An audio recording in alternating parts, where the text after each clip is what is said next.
ان لک فی النہار سبحا طویلا، میرے محبوب تیرا دن میں کام ہے بہت زیادہ، تو رات مجھے دیا کر، رات کو اٹھا کر تیری میری بات ہونا بھی ضروری ہے۔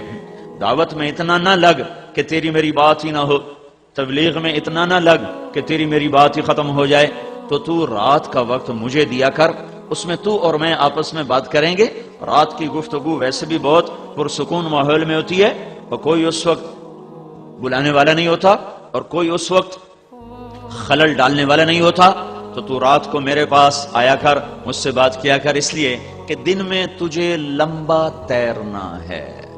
عجب بات ہے، یہ نہیں کہا دن میں تیرا کام بڑا ہے، تیری مشقت زیادہ ہے، تیری دعوت کی مشغولی زیادہ ہے، دن میں تجھے لمبا تیرنا ہے۔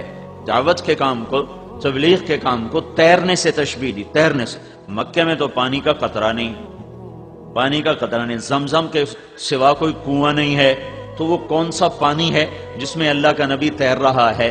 دعوت کی محنت کو اللہ نے تیرنے سے تشبیہ دے کر ایک خوبصورت مطلب ہماری طرف منتقل کیا ہے کہ چلنے والا اپنی مرضی سے چل بھی سکتا ہے، کھڑا بھی ہو سکتا ہے۔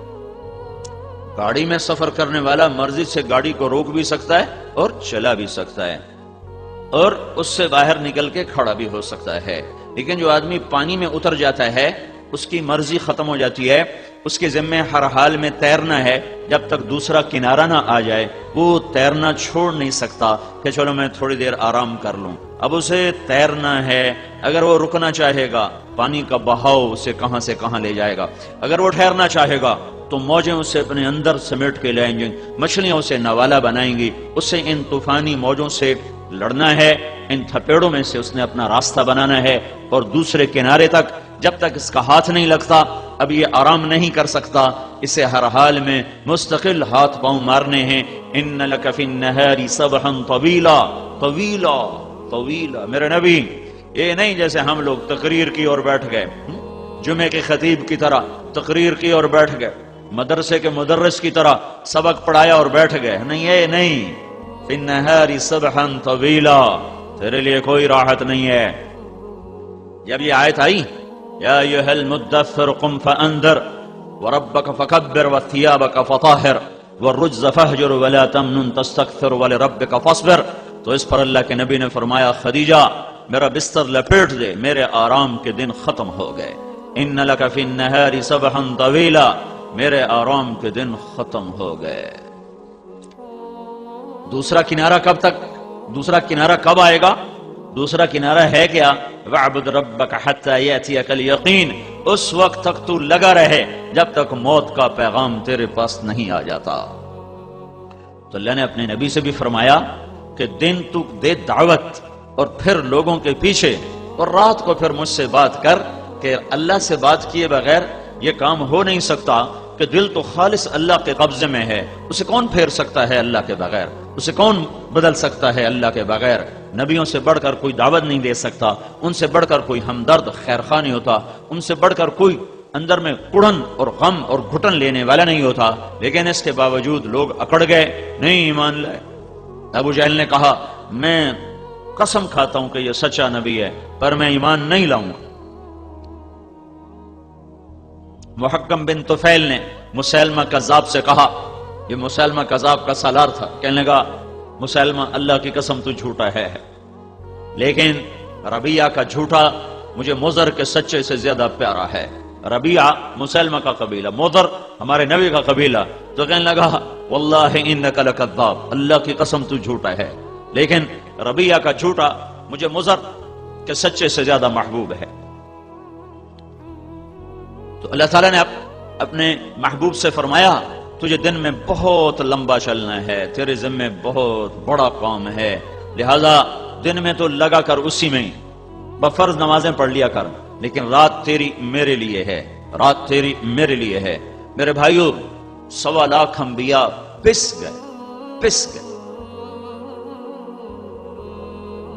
اور حضرت محمد صلی اللہ علیہ وسلم نے فرمایا جتنا میں ستایا گیا ہوں اتنا کوئی نہیں ستایا گیا، جتنا میں ڈرایا گیا ہوں اتنا کوئی نہیں ڈرایا گیا۔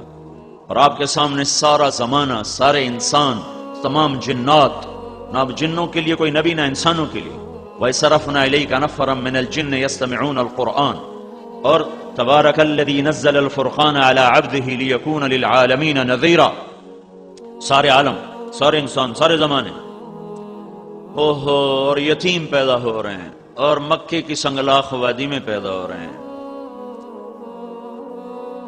اور یتیمی کی وجہ سے بکریاں چرانے پہ مجبور ہو رہے ہیں، اور 13 برس کی محنت فرمائی ہے اور ساری قوم دشمن ہو گئی ہے۔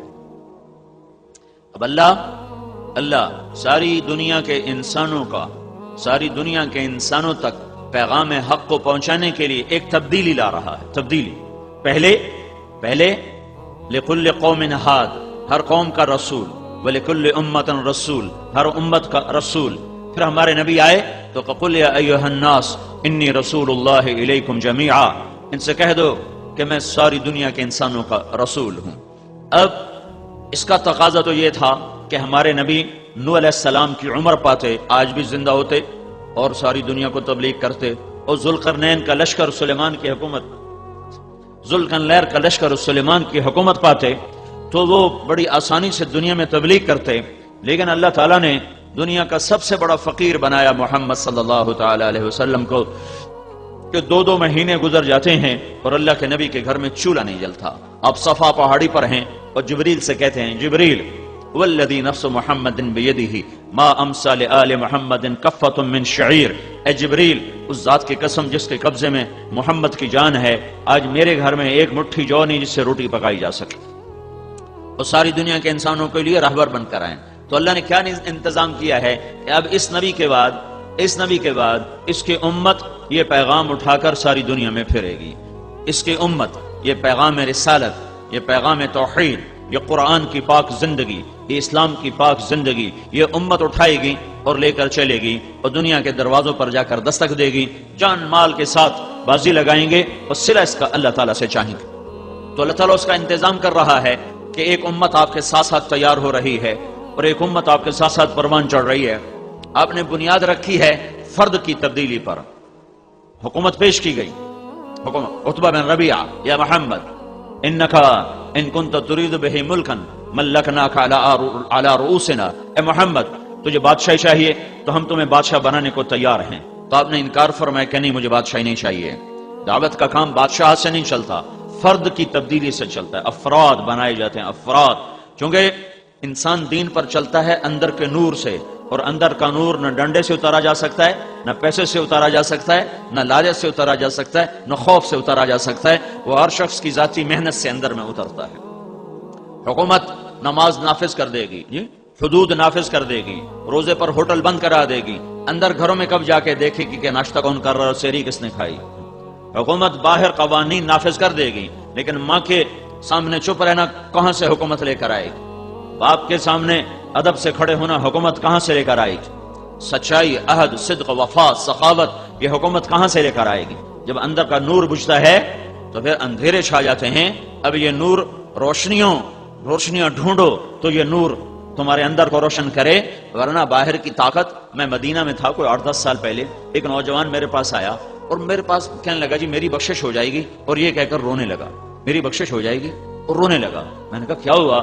کہنے لگا میں 10 سال سے مدینہ میں ہوں اور میں نے 10 سال بغیر وضو کے نماز پڑھی، کہ سعودی حکومت پڑھاتی ہے، سعودی حکومت، تو میں نے 10 سال بغیر وضو کے نماز پڑھی۔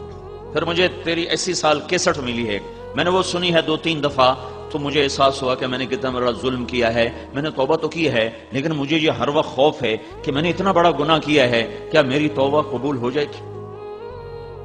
تو جب اندر میں روشنی نہیں ہے تو اتنی طاقتور حکومت اسے اللہ کے سامنے جھکانے کے بجائے کفر تک پہنچا رہی ہے، کہ بغیر وضو کے جان بوجھ کے نماز پڑھنا تو آدمی کو کفر تک پہنچا دیتا ہے۔ نماز نہ پڑھنے سے آدمی کافر نہیں ہوتا، لیکن یوں نماز کا مذاق اڑانے سے تو آدمی کافر ہو جاتا ہے۔ تو اندر کی جو شمع جلتی ہے میرے بھائیو، وہ ہر شخص کی ذاتی محنت سے جلتی ہے، ذاتی محنت سے۔ اس لیے نبی ایک آدمی کو تیار کرتا ہے، ایک آدمی کو تیار کر۔ ان اللہ لا یغیر ما بقوم حتی یغیروا ما بانفسہم، پہلے قوم کا لفظ ہے اور بعد میں انفس کا لفظ ہے۔ یہ ایک اللہ کے قانون کی طرف اشارہ ہے کہ جب فرد بگڑتے ہیں تو معاشرہ بگڑتا ہے، جب فرد بنتا ہے تو معاشرہ بنتا ہے۔ جیسے ایک ایک اینٹ سے گھر بنتا ہے. اگر اینٹیں خراب ہیں تو گھر خراب بنے گا، اگر اینٹیں صحیح ہیں تو گھر صحیح بنے گا. اللہ تعالیٰ نبیوں کو طاقت دے کر نہیں بھیجتا، فقیر بنا کے بھیجتا ہے کہ اگلا طاقت سے متاثر ہو کر کلمہ نہ پڑھے. پیسہ دے کر نہیں بھیجتا کہ اگلا پیسے سے متاثر ہو کر کلمہ نہ پڑھے. قربانی دے کر بھیجتا ہے، دلائل دے کر بھیجتا ہے، حقائق دے کر بھیجتا ہے. پھر وہ پیش کرتے ہیں، جس کا نصیب ہوتا ہے وہ لیتا ہے، اور جو نفس و شیطان کا غلام بنتا ہے وہ کفر کے اندھیروں میں گم ہو کر اپنے آپ کو ہلاک کر بیٹھتا ہے. تو میرے اللہ تعالیٰ نے جب ساری دنیا کے انسانوں تک اپنا پیغام پہنچانے کا ارادہ فرمایا تو مکے میں نبی بھیجا اور امت کو اس کے قائم مقام فرمایا. سب سے تھوڑا زمانہ دیا 23 سال، 8156 دن. عمر سب سے تھوڑی دی 63 سال اور 4 دن. یہ 63 سال 4 دن انگریزی مہینے کے لحاظ سے نہیں، یہ محرم صفر قمری مہینوں کے لحاظ سے ہے. اور انگریزی مہینوں کے لحاظ سے آپ کی عمر مبارک ہے 61 سال 1 مہینہ اور 20 دن. 61 سال 1 مہینہ 20 دن. اور چاند کے لحاظ سے آپ کی عمر مبارک ہے 63 سال اور 4 دن. اتنے تھوڑے عرصے میں سارے عالم کے انسانوں تک پیغام پہنچانے کا نظام بنایا جا رہا ہے. تو کیا کیا اللہ تعالیٰ نے؟ کیا کیا؟ امت کو ساتھ کھڑا کیا ہے. 13 برس کی محنت ہوئی اور کوئی آدمی ایمان نہیں لایا سوائے 250 آدمیوں کے. تو اللہ نے ہجرت کا حکم دیا. تو آپ 27 صفر شب جمعہ اور 13 ستمبر 622 عیسوی اور نبوت کا 13واں سال، نبوت کا 13واں سال ہے اور 14واں سال ہے نبوت کا. آپ نکلے ہیں گھر سے شب جمعہ 27 صفر اور 622 عیسوی 13 ستمبر ابوبکر صدیق کے ساتھ آپ غار ثور میں چھپے ہیں. 3 راتیں 2 دن آپ نے وہاں قیام کیا ہے. اور اس کے بعد آپ ابوبکر اور عامر بن فہیرہ اور عبداللہ بن عریقط، یہ 4 آدمیوں کا قافلہ مدینے کی طرف ہجرت کا حکم ہوا ہے کہ آپ مکہ چھوڑو مدینے جاؤ. آپ 23 ستمبر 622 کو آپ تشریف لے جاتے ہیں قباء کی بستی میں. 2 ہفتے آپ وہاں قیام فرماتے ہیں، مسجد کی بنیاد رکھتے ہیں، مسجد بناتے ہیں، اور پھر اس کے بعد 500 انصار مدینہ کے ساتھ آپ مدینے کی طرف تشریف لے جاتے ہیں. آپ کے جانے سے پہلے ہی مدینے میں اسلام پھیل چکا ہے. تو ہر گھر میں کوئی نہ کوئی آدمی کلمہ پڑھ چکا ہے، ہر گھر میں کوئی نہ کوئی آدمی مسلمان ہو چکا ہے. تو آپ جب 2 ہفتے مدینے میں قیام فرماتے ہیں، جمعے کا دن زوال کے قریب آپ اپنی اونٹنی پہ تشریف فرماتے ہیں اور 500 انصار مدینہ کے ساتھ آپ مدینے کا سفر فرماتے ہیں. راستے میں بنو سالم کا محلہ آتا ہے، وہاں جمعے کا وقت داخل ہوتا ہے، زوال کا ہوتا ہے، تو آپ وہاں جمعے کی نماز ادا فرماتے ہیں. اور جمعے کی نماز کے بعد سارے سردار آگے قطار بنا کے کھڑے ہوتے ہیں. بنو سالم، بنو مالک، بنو بیازا، بنو عبد الاشل، بنو نجار، بنی مالک، یہ سارے بنو عبد، یہ سارے یوں کھڑے ہوئے ہیں اور ہر ایک کہہ رہا ہے یا رسول اللہ ہمارے پاس تشریف لائیں، ہمارے پاس تشریف لائیں، ہمارے پاس تشریف لائیں. اور آپ فرما رہے ہیں یہ اونٹنی کو اللہ کا امر ہو چکا ہے، یہ جہاں میرے اللہ کا امر ہوگا یہ وہاں جا کے بیٹھ جائے گی. تو جمعہ کی نماز کے بعد اس جمعے میں عبداللہ بن سلام آتے ہیں، بنو قینقاع، یہ بنو سالم کے ساتھ رہتے تھے. تو وہ آکے سنتے ہیں کہ اللہ کا نبی کیا کہتا ہے اور یہ کون ہے، میں دیکھوں. جب اللہ کے نبی کو دیکھا تو چہرے سے نور نبوت نظر آیا. پھر آپ کا خطبہ سنا تو اس میں ایک جملہ تھا، اطعم الطعام وافشوا السلام وصلوا الارحام وصلوا باللیل والناس نیام تدخلوا الجنت بالسلام. کھانے کھلاؤ، سلام پھیلاؤ، رشتہ داروں سے حسن سلوک کرو، لوگ سوئے ہوئے ہوں تم اٹھ کے اللہ کو یاد کرو تو سلامتی کے ساتھ اللہ کی جنت میں داخل ہو جاؤ. ان کلمات کو سن کر عبداللہ بن مسعود نے فرمایا یہ کلام نبی کے سوا کوئی نہیں کہہ سکتا. اس خوبصورت انداز میں، اس بلاغت کے ساتھ نبی کے سوا کوئی یہ کلام نہیں کہہ سکتا ہے. تو جب آپ مدینے میں داخل ہوتے ہیں تو یہ جمعے کا دن ہے، جمعے کی نماز پڑھی جا چکی ہے، عورتوں کو خبر مل چکی ہے، بچوں کو خبر مل چکی ہے، مرد تو سارے پہنچے ہوئے باہر. کچھ ضعیف لوگ ہیں جو مدینے میں ہیں، تو عورتیں چھتوں پہ چڑھی ہوئی ہیں کہ اللہ کے نبی کو دیکھنے کے لیے کیسے ہیں، اور بچیاں بچے وہ باہر آ چکے ہیں جہاں سے وہ گھاٹی تھی جس سے چڑھ کر یوں نیچے اترتے تھے تو آگے مدینہ آتا تھا. یہ سمجھو یہ پہاڑی ہے، یہاں سے راستہ آتا ہے، آگے یہ وادی ہے، یہاں مدینہ ہے. ادھر سے اللہ کے نبی تشریف لائے اور آپ کی اونٹنی یوں پہاڑ کے اوپر نمودار ہوئی ہے. پھر آپ کا چہرہ مبارک سامنے آیا ہے. جو ہی آپ کے چہرے پر نظر پڑی تو مدینے کی بچیوں کے منہ سے بے ساختہ نکلا. کسی نے پڑھایا نہیں تھا, کسی استاد نے یاد نہیں کرایا تھا. جب اللہ کے نبی آئے تو تم نے یہ نظم پڑھنی ہے. یہ ان کی فطری فصاحت, فطری بلاغت اور فطری ان کا ادب تھا کہ ساری بچیوں کے منہ سے بے ساختہ بیک وقت نکلا, طلع البدر علینا, وہ 14ویں کا چاند آ گیا, وہ 14ویں کا چاند طلوع ہو گیا. طلع البدر علینا, طلع البدر علینا من ثنیات الوداع وجب الشکر علینا ما دعا للہ داع ایها المبعوث فینا جئت بالامر المطاع جئت شرفت المدینہ مرحبا بک یا خیر داع. یہ فی البدی اشعار تھے, کسی نے یاد نہیں کرائے تھے, کسی نے پٹی نہیں پڑھائی تھی. اپنے اندر کے ادب اور فصاحت کے ساتھ ان بچیوں نے کہا طلع البدر, وہ 14ویں کا چاند چڑھ آیا, ودا کی گھاٹی سے چڑھا ہے, ہم پہ شکر واجب ہو گیا ہے. آپ تشریف لائے ہیں, آپ نے ہمارے مدینہ کو, یہ بچیوں نے کہا جی تشرفت المدین, مدینے کا نام ہے یثرب. یثرب غم کی جگہ, غم کی جگہ کو کہتے ہیں یثرب. تو اللہ کے نبی کی عادت تھی جس نام کا مطلب صحیح نہیں ہوتا تھا اسے بدل دیا کرتے تھے, بدل دیتے. تو بچیوں نے کہا کہ آپ نے ہمارے مدینہ کو, مدینہ شہر کو کہتے ہیں, ویسے مدینہ شہر, مدینہ نام کوئی نہیں, مدینہ شہر کو کہتے ہیں, قریہ بستی کو کہتے ہیں. تو انہوں نے کہا کہ اے اللہ کے رسول, آپ نے ہمارے شہر کو روشن کر دیا. یہ لفظ اللہ کے نبی کو پسند ہے, جی تشرفت المدینہ.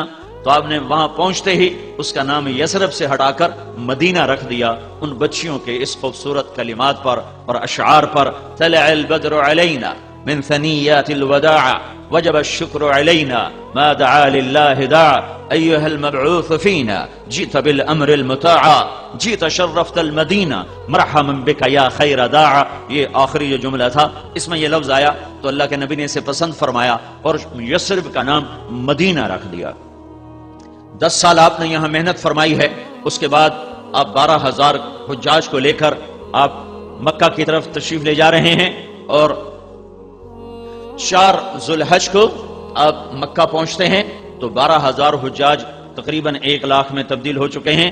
پھر آپ 9 ذوالحج کو پہنچتے ہیں حج کے میدان میں تو یہ 1,25,000 24,000 میں تبدیل ہو چکے ہیں. اور عصر کے قریب یہ آیت آپ پر اترتی ہے, الیوم اکملت لکم دینکم واتممت علیکم نعمتی ورضیت لکم الاسلام دینا. یہ آیت آج اتر رہی ہے کہ میرے محبوب, میں نے آج دین کو کامل کر دیا اور مکمل کر دیا اور اس کا نام میں نے اسلام رکھا ہے.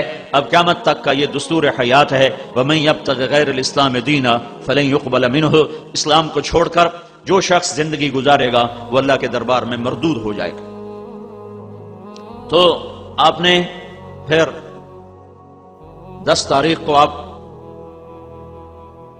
مینا کی طرف چلے ہیں, رات مزدلفہ کے قیام ہے اور آپ نے فضل بن عباس رضی اللہ تعالیٰ عنہ کو اپنے پیچھے بٹھایا ہوا ہے اور آپ بڑے شیطان کے پاس پہنچتے ہیں, اونٹنی سے اترتے ہیں تو اسامہ رضی اللہ تعالیٰ عنہ آپ کی اونٹنی کی نکیل پکڑ لیتے ہیں اور بلال رضی اللہ تعالیٰ عنہ آپ کے سر کے اوپر چادر تانتے ہیں اور آپ 7 کنکر مارتے ہیں. اور پھر مجمع سارا وہیں اکٹھا ہو چکا ہے تو وہاں آپ 9 تاریخ کا خطبہ دوبارہ دہراتے ہیں ایک جملے کے اضافے کے ساتھ, فَلْيُبَلِّغِ الشَّاهِدُ الْغَائِبُ. یہ جملہ 9 تاریخ کو نہیں ہے, یہ 10 تاریخ کو ہے کہ الیوم اکملت لکم دینکم کے بعد یہ دین اب مکمل ہو چکا ہے اور ادھر میرے جانے کا وقت آ چکا ہے. تو میرے بعد میری امانت, میرا دین یہ دنیا میں کون پھیلائے پہنچائے گا. تو یہ انتظام کیا جا رہا ہے. آپ خطبہ دیتے ہیں اور اس میں ایک جملے کا اضافہ ہے کل والے تقریر سے, فَلْيُبَلِّغِ الشَّاهِدُ الْغَائِبُ. میرا پیغام آگے پہنچانا تمہارے ذمے ہو گیا. عالم نہیں کہا کہ میرا پیغام عالم پہنچائیں, عامل نہیں کہا کہ میرا پیغام عمل کرنے والے پہنچائیں, عمل والے تبلیغ کریں, بے عمل تبلیغ نہ کریں. جیسے ہمارے یہاں مشہور ہے کہ پہلے عمل کرو پھر تبلیغ کرو, اگر عمل نہیں کرتے تو تمہاری تبلیغ کا کوئی فائدہ کوئی نہیں. بھائیو, میرے نبی کا فرمان ہے الدال علی الخیر کفاعلہ. اگر میں نے کسی سے کہا کہ بیٹا حفظ کر لے اور وہ قرآن کا حافظ بن گیا اور میں حافظ نہیں ہوں تو مجھے اس کے حافظ بننے کا اجر ملے گا. میں نے کسی کو کہا کہ بھائی تہجد پڑھ، بڑے اجر کی چیز ہے، اور میں خود تہجد نہیں پڑھتا، اس کے تہجد پڑھنے کا مجھے اجر مل گیا، الدال علی الخیر کفاعلہ، یہ بات غلط ہے کہ عمل نہ ہو تو تبلیغ نہیں ہو سکتی ہے۔ عمل کے ساتھ بھی دعوت دینا ہے، عمل نہیں ہے پھر بھی تبلیغ کا کام کرنا ہے۔ اللہ کے نبی نے ایسا لفظ بولا ہے جس نے امت کے ہر فرد کو جکڑ لیا ہے، فَلْيُبَلِّغِ الشَّاهِدُ الْغَائِبُ، بتانے والے میرا پیغام آگے پہنچا دیں۔ الشاہد بتانے والے، بتانے والے، عمل والے ہوں تو بہت سونے پہ سہاگا ہے، علم والے ہوں تو اور بھی اعلیٰ درجے کی چیز ہے، لیکن علم نہیں ہے تو بھی بتا، علم ہے تو بھی بتا، عمل ہے پھر بھی بتا، عمل نہیں ہے پھر بھی بتا کہ عالم کہاں، ہر دور میں عالم ہمیشہ تھوڑے، ہر دور میں عمل والے ہمیشہ تھوڑے، تو کیا تبلیغ کا کام سب سے چھٹی ہو جائے، سب کو معاف کر دیا جائے؟ کہ نہیں، کنتم خیر امت اخرجت للناس تأمرون بالمعروف وتنہون عن المنکر وتؤمنون باللہ، اے میرے محبوب کی امت، تم بڑی اعلیٰ بہترین امت ہو کہ تم میرے پیغام کو پہنچاتے ہو، بھلائیوں کو پھیلاتے ہو، برائیوں کو روکتے ہو، اور اس کا صلہ مجھ سے لیتے ہو۔ ایمان یہاں اخلاص کے معنی میں ہے کہ اس کا صلہ تم لوگوں سے واہ واہ کی شکل میں یا مال کی شکل میں یا شیرینی کی شکل میں یا تحفے تحائف کی شکل میں نہیں لیتے ہو، بلکہ اس کا صلہ تم صرف اللہ تعالیٰ سے لیتے ہو۔ اللہ نے اس امت کو یہ آج منصب دے رہا ہے، آج یہ وظیفہ دیا جا رہا ہے، فَلْيُبَلِّغِ الشَّاهِدُ الْغَائِبُ، میرا پیغام آگے پہنچاؤ۔ پھر آپ نے معمر بن، پھر آپ نے 100 اونٹ منگوائے جو آپ کے ساتھ تھے قربانی کے، اس میں سے 63 کو الگ کیا، پھر ان سے 5 کو الگ کیا، ان 5 میں سے ایک آپ کے سامنے کھڑا کیا گیا، آپ نے اس کو برچھا مارا، کھڑے ذبح کیا، نحر گردن میں ایسے یوں کر کے، تو جب وہ اونٹ گرا اور پچھلے 4 اونٹوں نے دیکھا کہ یہ اونٹ اللہ کے نبی کے ہاتھوں ذبح ہوا ہے، تو ان دونوں 4 اونٹوں میں نا رسہ کشی شروع ہو گئی، ہر اونٹ یہ کوشش کر رہا تھا کہ میں آگے بڑھ کے پہلے ذبح ہو جاؤں، وہ ایک دوسرے کو کاٹ رہے تھے کہ مجھے آگے جانے دو، سبحان اللہ، اللہ اکبر۔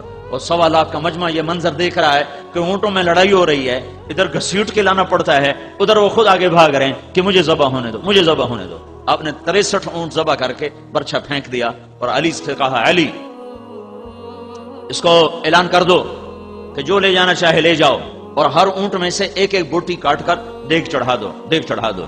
اور اپنی بیویوں کی طرف سے آپ نے ایک گائے ذبح فرمائی، پھر آپ نے معمر بن عبداللہ رضی اللہ تعالیٰ عنہ کو بلوایا اور ان کے سامنے ایسے بیٹھ گئے، ایسے کر کے پاؤں کے بل ایسے بیٹھ گئے، اور فرمایا، معمر اب نبی کی گردن تیرے ہاتھ میں ہے، پتہ نہیں تو کیا کرے گا، یہ مہاجرین میں سے ہیں اور آپ کے نائی کا کام کیا کرتے تھے۔ تو انہوں نے فرمایا، یا رسول اللہ، یہ تو معمر کے بھاگ جاگے کہ وہ نبی کی خدمت کے لیے مقرر ہو گیا، میری کیا ہستی اوقات ہے۔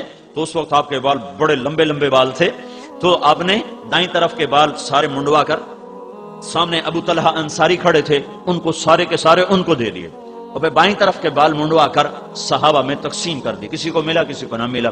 اس کے بعد آپ نے غسل فرمایا، کپڑے بدلے اور کھانا پکنے کا انتظار کیا۔ جب وہ کھانا پک گیا تو اس میں سے آپ نے شوربہ بھی پیا، گوشت بھی کھایا۔ پھر آپ معاویہ رضی اللہ تعالیٰ عنہ کو اپنی اونٹنی کے پیچھے چڑھا کر آپ طواف کرنے گئے، زیارت۔ ابھی تک آپ اپنی اونٹنی قصوہ پر سوار تھے، تو لمبا سفر اس پہ ہو چکا تھا، تو اب طواف زیارت کے لیے آپ نے اپنی اونٹنی کو بدلا اور عزبا اونٹنی پر سوار ہوئے۔ عزبا وہ اونٹنی ہے آپ کی 4 اونٹنیاں تھیں، شہبا، عزبا، جدعا، قصوہ۔ آپ کی اونٹنی عزبا جس دن آپ کا انتقال ہوا تھا تو وہ ایک دم رونے لگی اور روتے اس کی جان نکل گئی، مر گئی۔ اسے کیسے پتا چلا کہ آج اللہ کا نبی دنیا سے چلا گیا ہے؟ آپ کا ایک گدھا تھا جس کا نام یعفور تھا، یعفور۔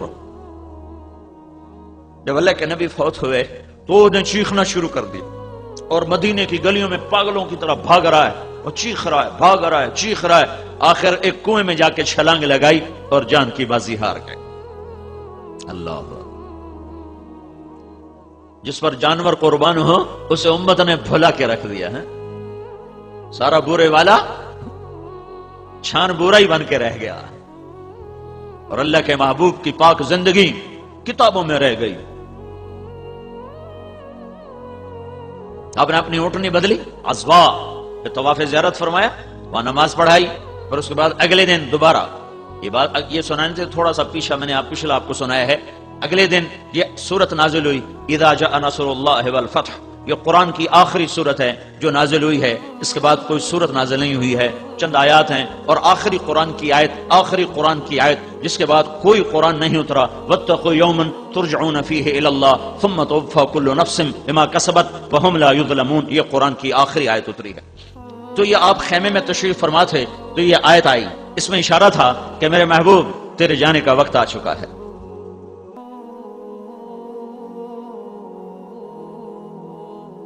تیرے جانے کا وقت آ چکا ہے، فسبح بحمد ربک واستغفر، تیاری کرو۔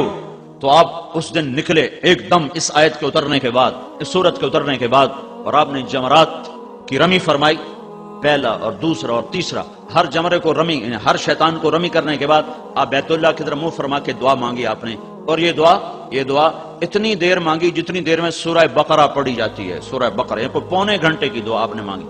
پھر دوسرے شیطان کو کنکر مارے، پھر کوئی پونے گھنٹے کی دعا مانگی، پھر تیسرے شیطان کو کنکر مارے، پھر مجمع آپ کے کچھ ساتھ تھا، کچھ خیموں میں تھا، تو آپ وہاں اپنی اونٹنی پر تشریف فرما ہوئے۔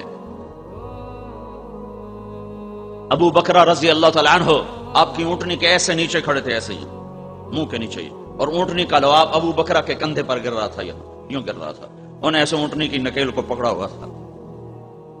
تو اس میں اللہ کے نبی نے یہ جملہ بولا، ایھا الناس عسى الا تلقوني بعد عامی ھذا، جو درد ہے اس جملے میں تمہیں بتا نہیں سکتا ہوں۔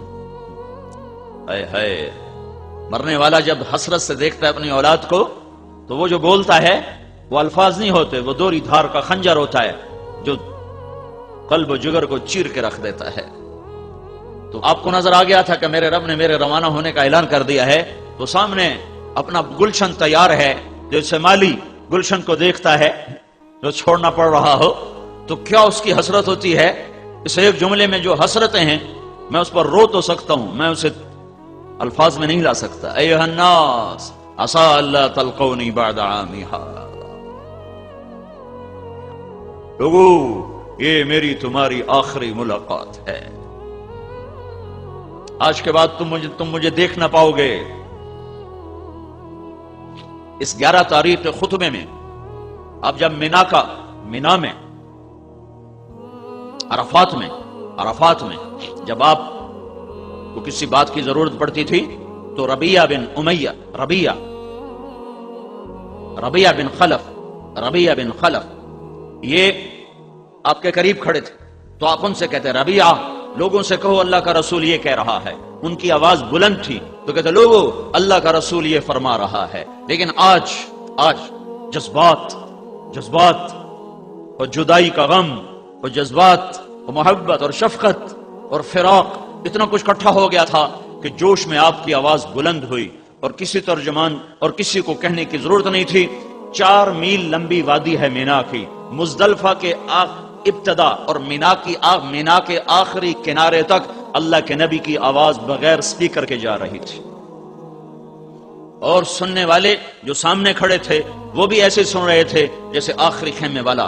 خیموں میں بیٹھی عورتوں نے سنا، سارے آدمی تو ساتھ نہیں آئے تھے کنکر مارنے، کچھ ساتھ آ گئے تھے، کچھ خیموں میں تھے، عورتیں بھی، مرد بھی، بوڑھے بھی، تو آپ کی آواز اتنی بلند ہوئی ہے جوش میں، جذبات میں، کہ مینا کے آخری کنارے تک اور پہاڑوں کی چوٹیوں تک آپ کی آواز پھیل رہی تھی، اور اس میں آپ نے یہ جملہ 3 دفعہ دہرایا، فَلْيَبَلِّغِ الشَّاهِدُ الْغَائِبُ، میرا پیغام آگے پہنچا دو، میرا پیغام آگے پہنچا دو، میرا پیغام آگے پہنچا دو۔ اور یہی 11 تاریخ کو آپ نے کہا، 10 کو نہیں یہ کہا، 9 کو نہیں کہا، 11 کو کہا، الا هل بلغت،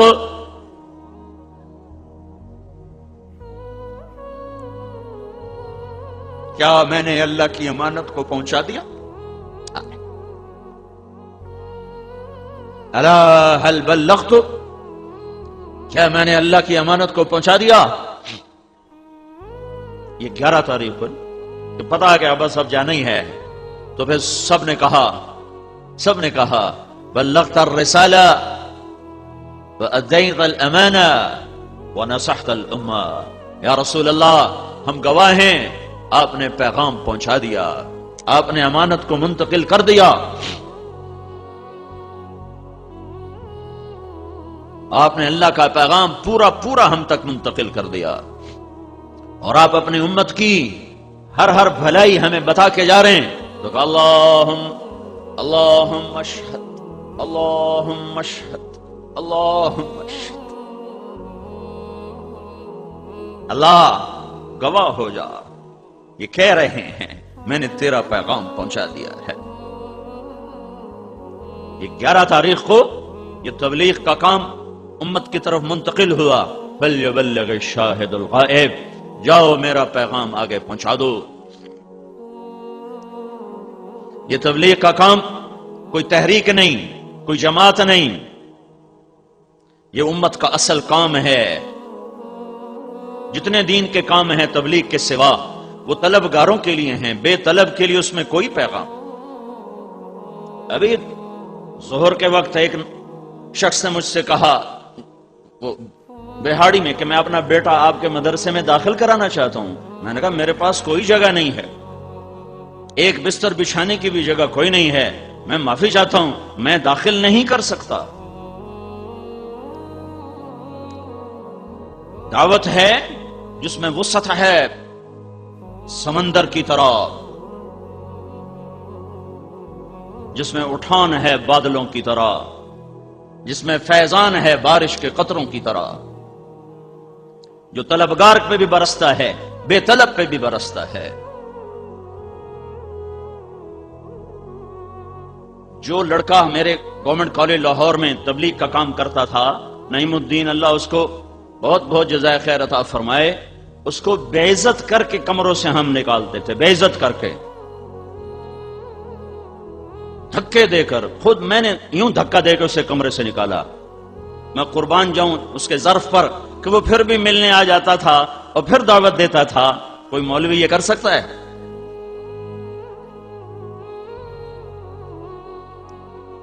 کیا کام ہے، عجب کام ہے۔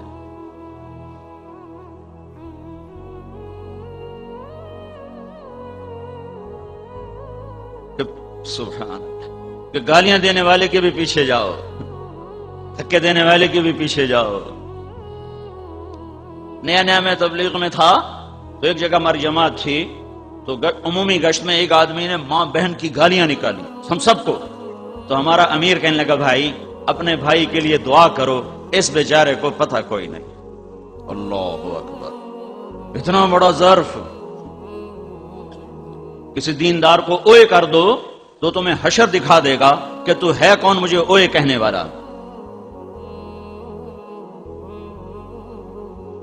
تو میرے بھائیو، 11 تاریخ کو یہ ذمہ داری امت کی طرف منتقل ہوئی ہے، بڑے تجھ کو احتشام کے ساتھ، بڑی آن بان کے ساتھ، بڑی ٹھاٹھ باٹھ کے ساتھ، اور سامنے صدیق بھی ہے، اور سامنے وہ بھی ہے جس نے آج اللہ کے نبی کو دیکھا ہے اور اس کے بعد ساری زندگی پلٹ کے نہیں دیکھا۔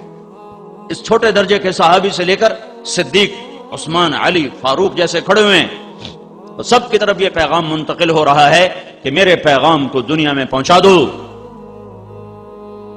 تو اس امانت کو اٹھایا ہے، اور 92 ہجری یعنی 82 سال کے اندر 11 ہجری میں آپ کا انتقال ہوا ہے۔ اس کے بعد اگلا دن آپ کا خاموشی سے گزرا ہے، 13 تاریخ کو آپ کنکر مارنے کے بعد وہاں سے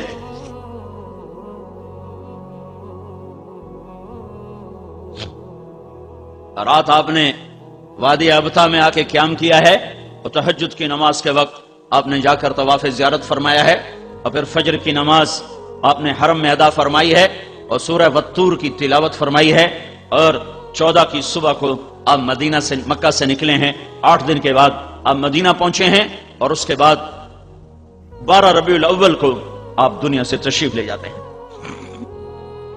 29 ربیع الاول کو 29 صفر، محرم صفر، یہ مہینہ 29 کا تھا۔ آپ کو عصر کی نماز کے بعد جنت البقیع سے واپسی پر ایک جنازے کی شرکت میں آپ کو سر درد ہوتا ہے، گھر پہنچتے پہنچتے وہ بخار میں تبدیل ہو جاتا ہے، اور 12 ربیع الاول کو آپ دنیا سے تشریف لے جاتے ہیں۔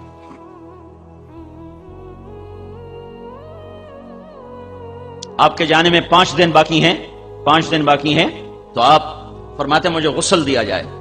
آپ کو غسل دیا گیا 7 کنووں کے پانی سے، اس کے بعد آپ نے پگڑی کو پٹی کی طرح باندھا، کس کے، سر میں درد تھا، اور علی و عباس کے کندھوں پہ ہاتھ رکھ کر آپ ممبر پہ تشریف فرما ہوئے، مسجد بھری ہوئی ہے، آپ نے فرمایا لوگو میں ایک زمانہ تم میں گزار کے جا رہا ہوں، میں نے کسی کا حق مارا ہو، میں نے کسی کو تھپڑ مارا ہو، میں نے کسی کو بے عزت کیا ہو، تو یہ میں حاضر ہوں، مجھ سے بدلہ لے لو، آخرت میں میرے اس خلاف دعویٰ نہ کرنا، یہاں میں حاضر ہوں، میرا مال، میری جان، میری آبرو، یہاں بدلہ لینا تو لے لو، آخرت میں میرے خلاف دعویٰ نہ کرنا۔ تو صحابہ مسجد میں چیخ چنگاڑا مچ گیا، لیکن آپ یہ مسلسل مطالبہ فرماتے رہے، اور ادھر سے مسلسل آہو بکا کی آواز تھی۔ پھر آپ ممبر سے اترے، آپ نے ظہر کی نماز پڑھائی، اور ممبر پر بیٹھ کر پھر آپ نے اپنے بات کو دہرایا کہ میں حاضر ہوں، مجھ سے بدلہ لینا ہے لے لو، کوئی مطالبہ ہے تو کر لو۔ تو ایک صحابی کھڑے ہوئے، یا رسول اللہ آپ نے میرے 3 روپے دینے، 3 روپے۔ تو آپ نے فرمایا کس بات کے دینے ہوں گے، پر کس بات کے ہیں؟ تو اس نے عرض کی یا رسول اللہ ایک سائل آیا تھا تو آپ کے پاس تھے نہیں، تو آپ نے مجھے فرمایا تھا تو آپ کی جگہ میں نے دیے تھے، کہا ہاں ٹھیک ہے۔ پھر آپ نے کہا فضل عباس کے بیٹے بڑے، فضل میرا قرضہ تمہارے ذمہ ہے، کہا یا رسول اللہ میرے ذمہ ہے۔ اس کے بعد اب تشریف لے گئے ہیں اور آپ نماز کے لیے آ رہے ہیں۔ جمعرات کو عشاء کی نماز کے لیے آپ اٹھے اور پوچھا نماز ہو گئی؟ کہا جی آپ کا انتظار ہے۔ آپ اٹھنے لگے تو غش کھا کے گر گئے۔ پھر تھوڑی دیر بعد ہوش آیا تو آپ نے فرمایا نماز ہو گئی؟ کہا یا رسول اللہ آپ کا انتظار ہے۔ پھر آپ اٹھنے لگے، پھر غش آ گیا، پھر بستر پر گر گئے، پھر تیسری دفعہ اٹھے، پھر فرمایا نماز ہو گئی؟ کہ نہیں یا رسول اللہ آپ کا انتظار ہے۔ تو پھر آپ نے فرمایا ابو بکر سے کہو کہ وہ نماز پڑھائے۔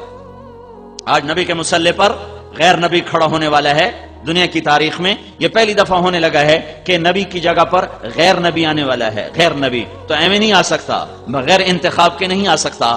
تو ابو بکر پچھلی صفوں میں تھے، عمر پہلی صف میں تھے، تو لوگوں نے یوں سمجھا کہ نماز پڑھانی ہے، انہوں نے عمر رضی اللہ عنہ کو مصلی پہ کھڑا کر دیا۔ تو عمر رضی اللہ عنہ کی اللہ اکبر، تو اللہ کے نبی چارپائی پہ لیٹے اٹھ کے بیٹھ گئے اور اندر سے زور سے پکارا عمر کو پیچھے کرو اور ابو بکر کو آگے کرو۔ اب اللہ الا ان یکون ابا بکر، میرے رب نے کہا ہے میرے مصلی پر ابو بکر کے سوا کوئی نہیں کھڑا ہو سکتا۔ اب اللہ الا ان یکون ابا بکر، میرے مصلی پر ابو بکر کے سوا کوئی نہیں کھڑا ہو سکتا۔ تو عمر کو نماز تڑوا کے پیچھے کیا گیا اور ابو بکر صدیق کو آگے کیا گیا۔ ابو بکر رضی اللہ تعالی عنہ نے عشاء کی نماز پڑھائی اور جمعے کی 5 نمازیں پڑھائیں اور ہفتے کی 5 نمازیں پڑھائیں اور اتوار کی 5 نمازیں پڑھائیں 15 اور پیر کی فجر پڑھائی 16 اور جمعرات کی عشاء 17۔ ہفتے کے روز اب ظہر کی نماز پر حضرت علی اور عباس کے کندھے پر ہاتھ رکھ کر مسجد میں تشریف لائے۔ ابو بکر ایسے نماز پڑھا رہے ہیں، ادھر سے اللہ کے نبی کی آمد محسوس ہو گئی کہ آ رہے ہیں، تو ابو بکر یوں پیچھے ہٹنے لگے کہ اللہ کے نبی پڑھائیں اور میں پیچھے ہو جاؤں۔ تو آپ نے ہاتھ کا اشارہ کیا کہ کھڑے رہو۔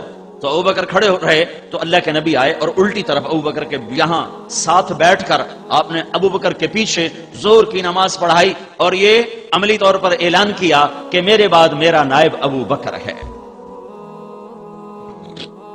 آپ نے واضح کیوں نہیں کہا کہ میرے بعد ابو بکر ہے؟ تو ایک حدیث میں آتا ہے صحابہ نے کہا یا رسول اللہ آپ اپنا نائب تو مقرر فرمائیں۔ تو آپ نے فرمایا اگر میں زبان سے مقرر کر دوں اور تم اس کی نافرمانی کرو تو تم پہ اللہ کا عذاب آئے گا، لہذا میں یوں نامزد نہیں کرتا، اللہ خود اسے نامزد کر لے گا جس کے لیے وہ طے کر چکا ہے۔ تو نمازوں کے ذریعے سے اشارہ ہو گیا کہ میرے بعد ابو بکر ہے۔ 12 ربیع الاول آ گئی، پیر کی صبح 7 جون 633 عیسوی 11 ہجری۔ فجر کی نماز کے لیے آپ ابو بکر نماز پڑھا رہے ہیں، حضرت انس پہلی صف میں ہے، تو آپ نے ایسے کھڑکی کھولی یوں اور اپنی صحابہ کو ایک نظر دیکھا۔ تو حضرت انس فرماتے ہیں کہ نماز کے اندر ہم سب یوں اللہ کے نبی کو دیکھ لیں گے، یہی بھول گئے کہ ہم نماز میں کھڑے ہیں، ہم سب یوں اللہ کے رسول کو دیکھ رہے ہیں۔ آیا کیا منظر ہوگا وہ! نظروں سے نظریں چار ہوئیں اور آپ نے پردہ گرا دیا۔ یہ آخری جھلک تھی امت کے لیے، اور پھر آگے کی روانگی ہو گئی ہے اور کوئی 10 سے 12 بجے کا وقت ہے کہ جبریل اندر آتا ہے۔ آ جانے کا انداز اداس غمگین سا ہے، وہ کہتا ہے یا رسول اللہ موت کا فرشتہ دروازے پہ پہنچ چکا ہے اور اندر آنے کی اجازت چاہتا ہے۔ تو آپ نے ارشاد فرمایا آ جائے۔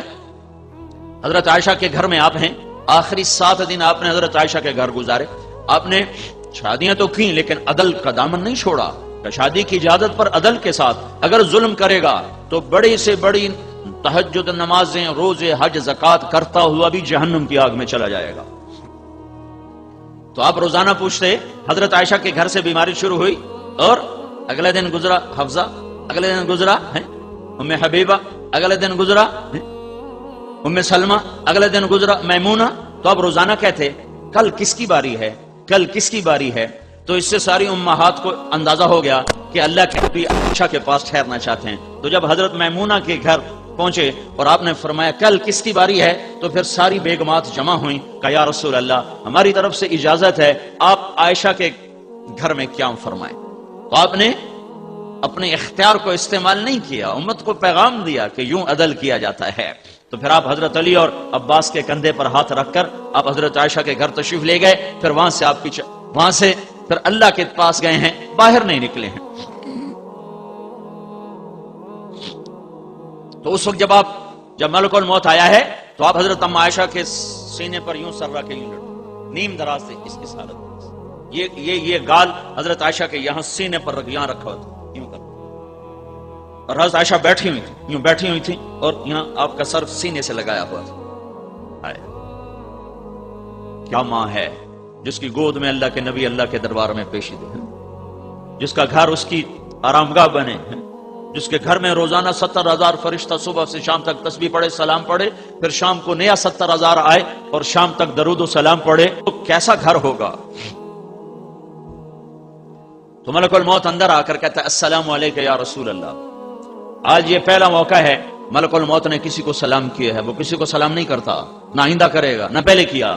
کہنے کہ یا رسول اللہ جب سے موت کا کام میرے ذمہ لگا ہے یہ پہلا موقع ہے، اللہ نے فرمایا پوچھ کے جانا، بن پوچھے نہ جانا، اور یہ پہلا موقع ہے اللہ نے فرمایا آنا چاہیں تو لے آنا، رہنا چاہیں تو چھوڑ کے آ جانا۔ تو آپ نے فرمایا اگر میں کہوں میری جان نکالو تو میری بھی نکالو گے؟ کہ جی آپ کی بھی نکالوں گا۔ تو آپ نے جبریل کو دیکھا، کیا کہتے ہو؟ تو جبریل نے کہا یا رسول اللہ آپ کی ملاقات کا شوق رکھتا۔ تو آپ نے فرمایا اچھا جاؤ پہلے اللہ سے پوچھ کے آؤ میرے بعد میری امت کے ساتھ کیا کرے گا۔ یہ نہیں فرمایا جاؤ پوچھ کے آؤ میرے بعد حسن حسین کے ساتھ کیا کرے گا، حسین کو تو ان قریب ذبح کیا جانے والا ہے اور اس کا سر نیزے پہ چڑھنے والا ہے، اور میرا خاندان بوٹی بوٹی ہونے والا ہے، اس کا خون پانی کی طرح بہنے والا ہے، اس کو نیزوں پہ چڑھا کے پھرایا جانے والا ہے، تو جاؤ پوچھ کے آؤ میرے بعد میری اولاد کے ساتھ کیا کرے گا۔ اولاد کو اللہ کی تقدیر کے حوالے کر دیا۔ تھوڑی دیر پہلے ملک الموت کے آنے سے پہلے حضرت فاطمہ کو بلایا، پیار کیا، سینے سے لگایا، اس کے کان میں فرمایا میں جا رہا ہوں بیٹی، میں جا رہا ہوں۔ تو رونے لگی، پھر ان کا کان اپنے پھر سینے پر سر رکھ کر کہا رو نہیں، میرے بعد سب سے پہلے تیری میری ملاقات ہو۔ 6 مہینے بعد حضرت فاطمہ کا بھی انتقال ہو۔ پھر حسن حسین کو بلایا، دونوں کو یوں لے لیے، ایک ادھر ایک ادھر، اس طرح، اور دونوں کو پیار کر رہے ہیں اور خاموش آنسو بہ رہے ہیں، خاموش آنسو بہ رہے ہیں، پیار کر رہے ہیں رو رہے ہیں، پیار کر رہے ہیں رو رہے ہیں، مسلسل رو رہے ہیں، مسلسل رو رہے ہیں کہ آگے نظر آ رہا تھا کہ یہ کس طرح سر کٹوا کے نیزے پہ چڑھے گا۔ واہ یا رسول اللہ، کمال ہی کر دے۔ پھر علی کو بلوایا اور ان کا سر اپنی گود میں رکھا اور ان کی کمر پہ سے ہاتھ پھیرتے رہے اور دعا دیتے رہے، پھر ان کو بھی رخصت کر دیا۔ اب آیا ہے میرے رب کا پیغام، تو جبریل سے کہہ رہے ہیں اللہ سے پوچھ کے آؤ میرے بعد میری امت کے ساتھ کیا کرے گا، یہ نہیں کہہ رہے اہل بیت کے ساتھ کیا کرے گا، کہ وہ اللہ کی تقدیر کے سپرد، جا پیغام جا میرا پیغام دے میرے رب کو، میرے بعد میری امت کے ساتھ کیا کرے گا۔ تو اللہ کا پیغام آیا کہ میرے محبوب میں تیرے بعد تیری امت کو تنہا نہیں چھوڑوں گا، ساتھ دوں گا، میرا ان پہ سایہ رہے گا۔ تو آپ نے فرمایا الان قرت عینی، اب میری آنکھیں ٹھنڈی ہیں، اللہم الرفیق الاعلی، یا اللہ اب مجھے اپنے پاس بلا لے، مجھے میرے رب کی عزت کی قسم اگر اللہ کا نبی یہ سوال نہ اٹھاتا تو آج میں اور آپ بھی بندر خنزیر ہوتے، یا پتھروں میں دبا دیے جاتے، یا ہواؤں سے اڑا دیے جاتے، یا پانیوں سے بہا دیے جاتے، یا زمین میں دھسا دیے جاتے، یا آگ سے جلا دیے جاتے، یا صاعقہ برستی، یا بجلی کڑکتی، یا بادل بادلوں سے آگ برستی اور ہم خس و خاشاک ہوتے یا راکھ ہوتے، جیسے اللہ نے پہلی قوموں کو کبھی بندر بنایا، کبھی خنزیر بنایا، کبھی پانیوں میں بہایا، کبھی ہواؤں سے اڑایا، کبھی زمین میں دھنسایا، کبھی پتھروں کی بارش میں دبایا۔ میرے اور میرے رب کا کیا رشتہ ہے؟ بیچ میں محمد مصطفیٰ کے آنسو ہیں، فریادیں ہیں، ہے، نعرے ہیں، رات کا رونا دھونا ہے۔ ان کے آنسوؤں کو دیکھ کر میرے رب نے کہا اچھا تیری امت کے ساتھ وہ نہیں کروں گا جو پہلوں کے ساتھ کیا۔ اگر یہ اس وقت نہ ہوتا تو میں اور آپ بھی انسان نہ ہوتے، کوئی اور نسل شکل میں نظر آ رہے ہوتے۔ الان قرۃ عینی اللہم الرفیق الاعلی، اے اللہ میری آنکھیں ٹھنڈی ہیں، اب مجھے اپنے پاس بلا لے، میرا کام ہو گیا۔ پھر جاتے وقت بھی امت کو ہی نصیحت فرمائی ہے، سارے دین کا خلاصہ دو باتیں، الصلاۃ وما ملکت ایمانکم، اے میری امت ایک نماز نہ چھوڑنا اور آپس میں سلوک رکھنا، ماتحتوں سے سلوک رکھنا، غریبوں سے سلوک رکھنا، آپس کا سلوک نہ خراب کرنا۔ حجۃ الوداع کا سارا خطبہ اخلاق ہیں، اخلاق، نماز کا ذکر نہیں، روزے کا ذکر نہیں، تسبیحات کا ذکر نہیں، تلاوت کا ذکر نہیں، عبادات کا ذکر نہیں۔ عرفات کا اور مینا کے دونوں 10 کا 11 کا 9 کا یہ تینوں خطبیں ساری کتابوں سے ڈھونڈ کر جب میں نے اس کا خلاصہ نکالا ہے تو سارے کا سارا اخلاق پر ہے،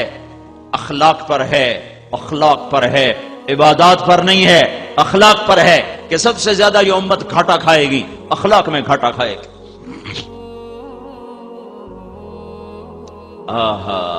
اے میری امت نماز نہ چھوڑنا، میرا آخری پیغام۔ برے والے کے 95% لوگ نماز چھوڑ گئے، پاکستان کے 95% لوگ نماز چھوڑ گئے۔ 100 میں 5 یا 10 زیادہ 10 لگا لو، 100 میں 10 آدمی نمازی ہوں گے مرد عورت میں، ورنہ چھوڑ گئے سب۔ اور اللہ کے محبوب کی آخری وصیت الصلاۃ، نماز نہ چھوڑنا۔ وما ملکت ایمانکم، یہ صرف ایک ایمانکم کی طرف نہیں، یہ پوری معاشرت کی طرف اشارہ ہے کہ آپس کے سلوک اور محبتوں کو باقی رکھنا، ایک دوسرے کی برداشت کرنا، اور خاص طور پر میری امت کے غریب، مسکین، مزدور، نوکر، ملازم، ملازمہ، گھر میں کام کرنے والیاں، کام کرنے والے، دفتر میں، کھیت میں، ان پر رحم کھانا، ان پر فرعون نہ بن جانا۔ اپنے ہاتھ سے ڈونگا چھوٹ کے ٹوٹ جائے تو عورت کہتی اوہ ڈونگا ٹوٹ گیا، اور نوکرانی کے ہاتھ سے پرچ بھی ٹوٹ جائے تو اس کو آخری حد تک پہنچا دیتی ہے کہ میرے اتنے قیمتی شرٹ کی پرچ تو نے توڑ دی۔ مالک کے اپنے ہاتھوں سے گاڑی لگ جائے کہتا وہ گاڑی لگ گئی، اور ڈرائیور کے ہاتھوں خراش بھی آ جائے تو نہ اس کی ماں چھوڑتا ہے نہ بہن چھوڑتا ہے کہ تو اندھا تھا، تجھے نظر نہ آیا، تو نے میری نئی گاڑی کو خراش لگا دی۔ یہ خراش تو مٹ جائے گی، پر اس گالی دینے سے جو اس کے دل پر خراش لگی ہے، اسے اب 7 آسمان کا پانی بھی نہیں مٹا سکتا ہے، نہ دھو سکتا ہے۔ اوہو میرے بھائیو، کیا کریں؟ جب علم غلط ہو جائے نا، عمل کی غلطی جلدی ٹھیک ہو جاتی، علم کی غلطی تباہ کر دیتی ہے۔ اور جب علم صرف روٹی کے لیے رہ جائے تو وہ علم شعور نہیں پیدا کرتا بلکہ پیٹ کی ہوس کو بڑھاتا ہے۔ ہمارا المیہ یہ ہے کہ کالج سکول ان کی تعلیم برائے شعور نہیں ہے، برائے روٹی ہے۔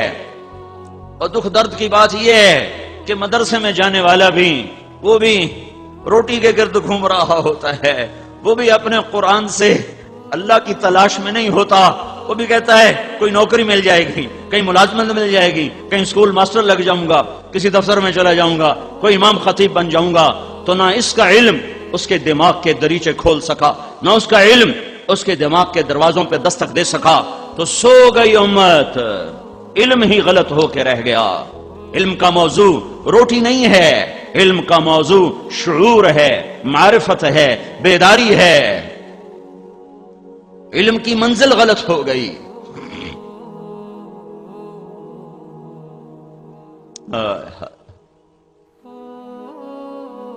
تو میرے نبی نے دنیا سے جاتے بھی دعوت ہی دیتا چلا گیا ہے، دعوت ہی دیتا، الصلاۃ وما ملکت ایمانکم، جاتے جاتے بھی تبلیغ ہو رہی ہے، جاتے جاتے بھی دعوت دی جا رہی ہے، اور پیغام دیا جا رہا ہے کہ مرتے مرتے بھی کرتے جاؤ۔ اللہ کا پیغام سناتے جاؤ. ہمارے ایک ساتھی تھے سردار ظہور خان لغاری، یہ ہماری ذمہ دارہ جماعت میں آئے. وہ 17 ستمبر 1999 ہم رائمنڈ سے فارغ ہوئے، اپنے اپنے گھروں کو وہ گئے گھر. تو انہوں نے لاہور میں تھے، ویسے تو ڈیرہ غازی خان کے تھے، لاہور میں رہائش تھی فیصل ٹاؤن. تو وہ انہوں نے مسجد میں ان کا بیان طے کر دیا، گشت تھا تو وہ گشت کا بیان کر رہے. ان کا ایک ہی بیٹا تھا سامنے بیٹھا تھا، تو کچھ 15-20 منٹ بیان چل چکا تھا. تو انہوں نے وہ یہ کہہ رہے تھے اللہ تعالیٰ نے فرمایا، یہ کہتے کہتے جان نکل گئی اور مر کے گرے، مر کے سامنے بیٹے کی گود میں گرے. اللہ تعالیٰ نے فرمایا اور دھڑم دعوت دیتے دیتے مر جاؤ. تو بعد میں ہمارے ایک ساتھی کو ملے تو انہوں نے پوچھا سردار صاحب آپ کے ساتھ کیا گزری؟ تو انہوں نے فرمایا کہ میرے اللہ نے جب میری روح اللہ کے دربار میں پیش ہوئی تو اللہ تعالیٰ نے فرشتوں کو جمع کیا اور مجھ سے فرمایا اپنا بیان پورا کر لے، اپنا بیان پورا کر لے. دنیا کا بھی سردار اور آخرت کا بھی سردار، سردار ظہور خان لغاری ہے.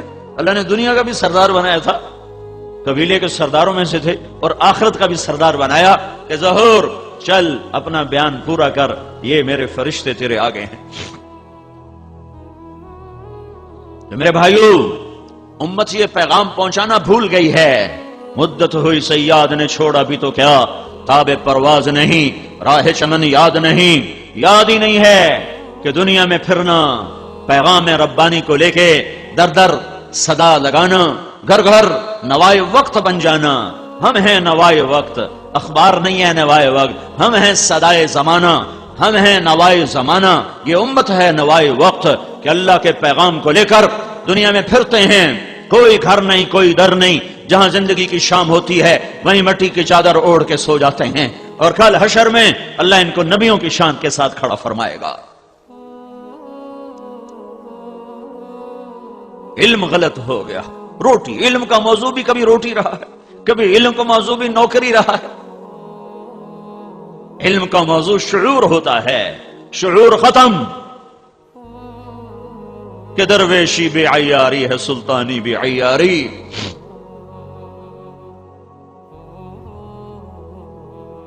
یہ تبلیغ بھولا ہوا سبق ہے، کوئی نیا سبق نہیں، پرانا ہے. لوٹ پیچھے کی طرف اے گردش ایام، تو یہ پرانا سبق ہے، کوئی نیا نہیں ہے. بیچ میں زمانہ ہوا بھول گئے تو نظر آتا یہ کیا کام ہے، یہ کیا بات ہے، یہ کیا چیز ہے. یہ وہی ہے جس کے لیے تم پیدا ہوئے تھے، یہ وہی ہے جس کے لیے تمہیں اللہ نے خیر امتن کہا تھا، یہ وہی ہے جس کے لیے اللہ نے تمہیں ہوجتباکم کہا تھا، یہ وہی ہے جس کے لیے اللہ تعالیٰ نے تمہیں امتن وسطا فرمایا تھا، یہ وہی ہے جس کے لیے اللہ نے تمہیں لتکونوا شہداء علی الناس فرمایا تھا.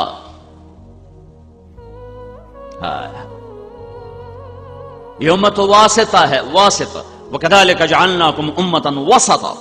ساری تفسیروں میں اس کا ترجمہ ہے اعتدال والی امت. اعتدال، ہم نے تمہیں اعتدال والی امت بنایا. لیکن وسطہ کا لفظ اپنے اندر ایک اور مطلب بھی رکھتا ہے، واسطہ. وسطہ بے معنی واسطہ، واسط. دو چیزوں کو جوڑنے کے لیے جو درمیان کی چیز ہوتی ہے اس کو کہتے ہیں واسطہ. تو میں جبوتی میں بیان کر رہا تھا، جبوتی افریقہ کا ملک، اجتماع تھا، بیان کر رہا تھا. عرب بھی آئے تھے، ایک عرب عالم بھی موجود تھے وہاں. تو میں نے اس کا ترجمہ کیا کہ ہم نے تمہیں امت واسطہ بنایا ہے. اعتدال کی بجائے میں نے ترجمہ کیا ہم نے تمہیں امت واسطہ بنایا ہے کہ تم جیسے نبی اللہ اور بندوں میں واسطہ ہوتے تھے اور بندوں کو اللہ کا پتہ بتاتے تھے.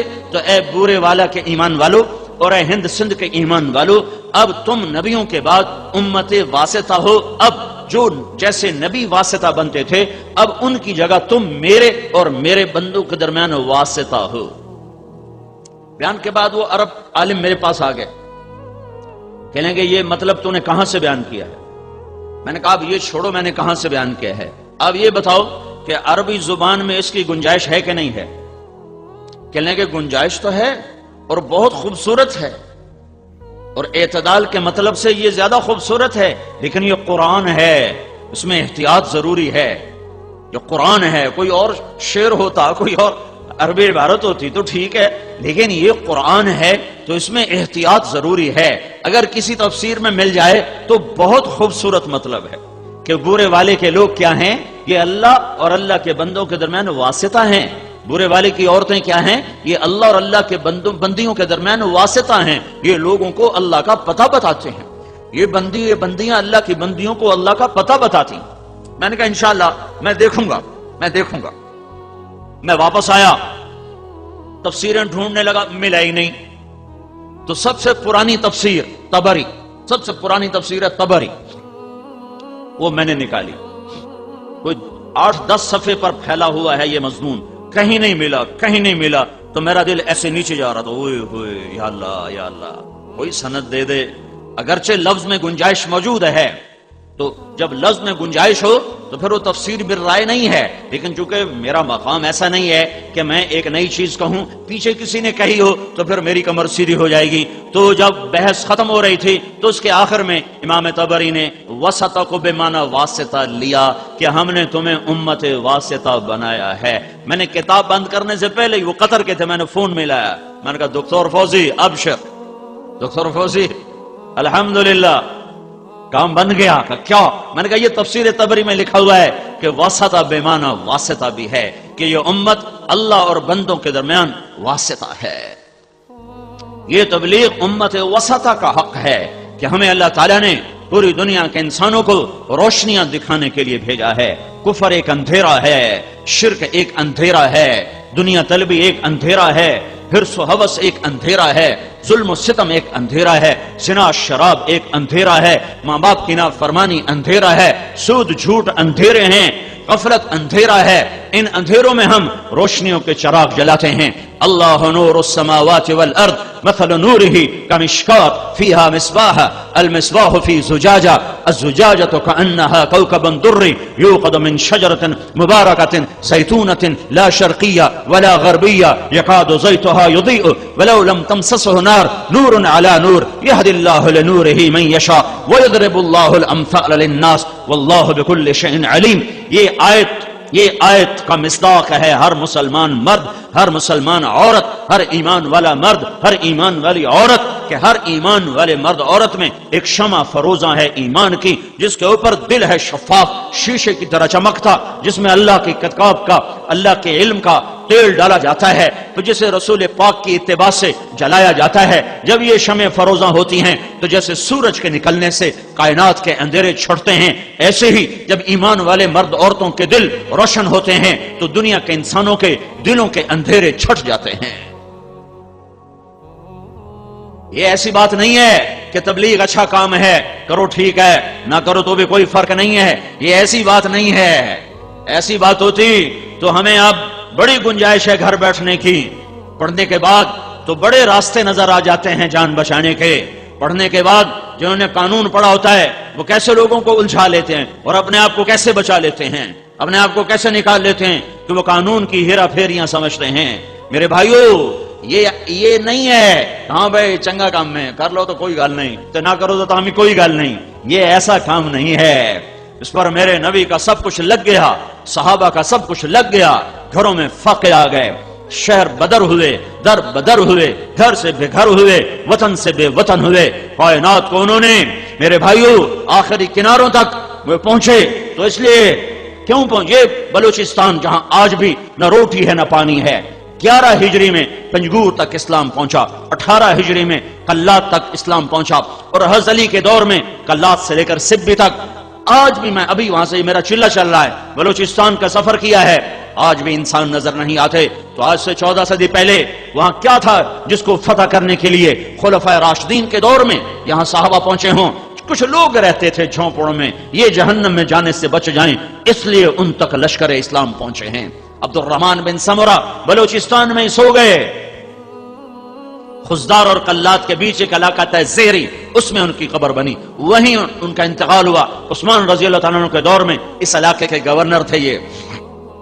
بھائیو یہ تو اس امت کا مقصد تھا، مقصد اسی کوئی بات نہیں. مستحب ہے، تبلیغ مستحب ہے. جب علماء سے سنتا ہوں تو میرا کلیجہ چر جاتا ہے. کیسے سمجھاؤں؟ کہاں سے الفاظ لاؤں جو دستک دے سکیں دل کے دریچوں پر؟ جو پھرے گا وہ سمجھے گا، جو پھرے گا وہ سمجھے گا۔ درد کو درد والا محسوس کرتا ہے، دوسرے کو کیا پتا کہ یہ کیوں تڑپ رہا ہے۔ وہ نبی کا جو درد نبوت تھا، جو درد نبوت کہ کوئی جہنم میں جانے نہ پائے، کوئی گمراہ ہی کی موت نہ مرے، اس درد نے بے قرار کیا میرے نبی کو، صحابہ کو۔ تو تب تو وہ ماہی بے آب کی طرح تڑپے، پارے کی طرح بے قرار ہوئے اور ہوا کی طرح پھیلے، اور جب تک زندگی نے وفا کی اور جہاں تک وہ جا سکتے تھے، دنیا کا آباد حصہ لا الہ الا اللہ کی آواز سن چکا تھا۔ ہمارے ذمہ دستک دینا ہے، دل میں اتارنا ہمارے ذمہ نہیں، میں کہا کرتا ہوں تشکیل ہمارے ذمہ نہیں، پہنچانا